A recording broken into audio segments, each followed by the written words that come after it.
On March 24th, Ukrainian and U.S. delegations met to discuss proposals to protect energy facilities and critical infrastructure, according to Ukraine's defense minister.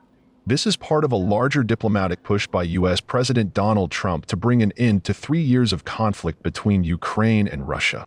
The meeting, held in Saudi Arabia, came ahead of talks between the U.S. and Russian delegations scheduled for Monday. U.S. Special Envoy Steve Witkoff expressed optimism about the prospects of ending Europe's deadliest conflict since World War II.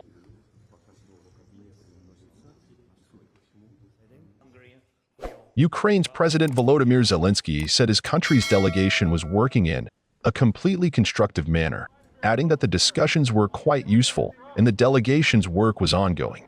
However, Zelenskyy stressed that no matter the discussions, the key to peace was getting Russian President Vladimir Putin to give a real order to stop the strikes. Heading Ukraine's delegation was Defence Minister Rustem Umerov, who emphasized that the goal of these talks was to bring a just peace closer and strengthen security. However, Zelenskyy described the talks as essentially technical.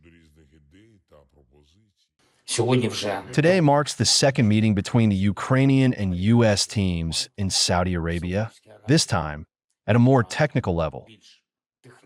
Our military, our diplomats, and our representatives from the Ministry of Energy. I just spoke with Defence Minister Rustem Umerov. He briefed me on the meeting and the course of the negotiations. Our team is working in a completely constructive manner.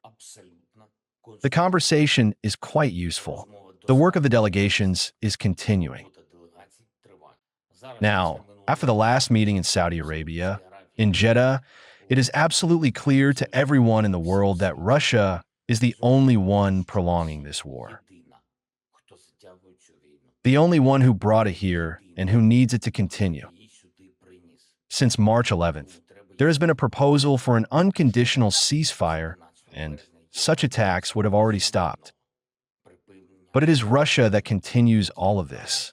And every night, every day, it carries out the most cynical strikes.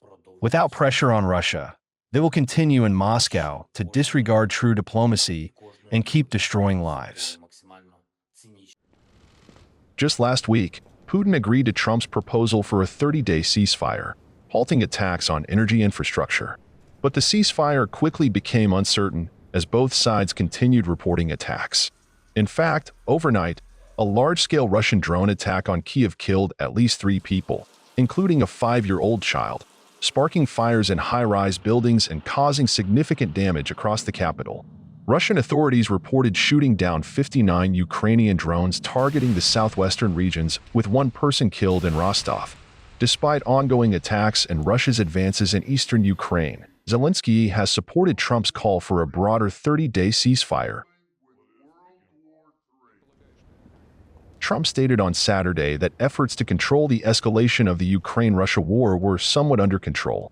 The U.S. hopes to reach a broader ceasefire within weeks, aiming for a truce agreement by April 20th, according to sources familiar with the planning. National Security Advisor Mike Waltz revealed on Sunday that the U.S. is exploring a range of confidence-building measures, including discussions about the future of Ukrainian children taken into Russia. Waltz explained that after agreeing to a Black Sea ceasefire, the next step would be to address the line of control, or the actual front lines. However, Trump's communications with Putin have raised concerns among European leaders, who fear that the U.S. may be turning its focus away from Europe in hopes of securing a broader peace deal with Russia, potentially covering oil prices, the Middle East, and competition with China. In response, Britain and France are ramping up military and logistical support for Ukraine, with several nations announcing plans to increase defense spending to reduce reliance on the U.S. Meanwhile, Witkoff downplayed concerns that any peace deal in Ukraine would embolden Putin to invade neighboring countries.